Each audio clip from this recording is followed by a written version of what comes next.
Any job that relies on the whims of nature is a tenuous one. Something anyone in the fishing industry can confirm. There's, of course, being able to adapt to what's going on with nature. As veteran fisherman John Meller knows all too well, the traditional fisheries of Dungeness crab, salmon, red abalone, and herring have all experienced troubling changes in recent years. The herring fishery was our biggest fishery for many, many, many years, and then the fish just suddenly disappeared from the San Francisco Bay. A new study looking at the impacts of changing climate on the state's fishery forecasts even more rough waters ahead. The new study, compiled by researchers from UC Santa Cruz and UC Davis, as well as state and federal scientists, looked at 34 marine species to identify which ones are more susceptible to changing climate. Michaela Provost, assistant professor of fishery ecology at UC Davis, says the news is especially grim for prized California species like Dungeness crab, Pacific herring, and red abalone. The most striking thing we found is that among the species that were ranked as the most highly vulnerable happen to also be some of California's most economically valuable and culturally important species.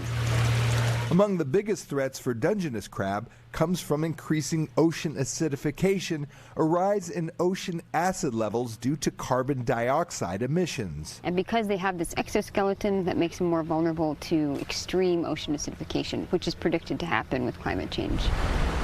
The recreational fishery for red abalone has been closed the last 5 years as a sharp reduction of kelp related to changing climate has devastated their numbers.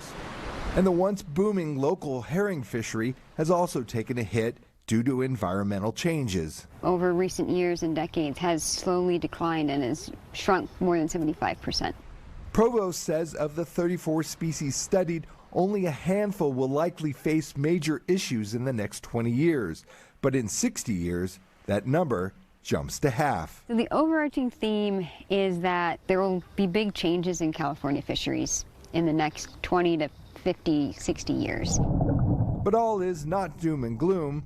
For example, Provost says if kelp forests can be restored, there's potential for red abalone to recover. We're looking for solutions. There's a lot of hope in figuring out how to best adapt.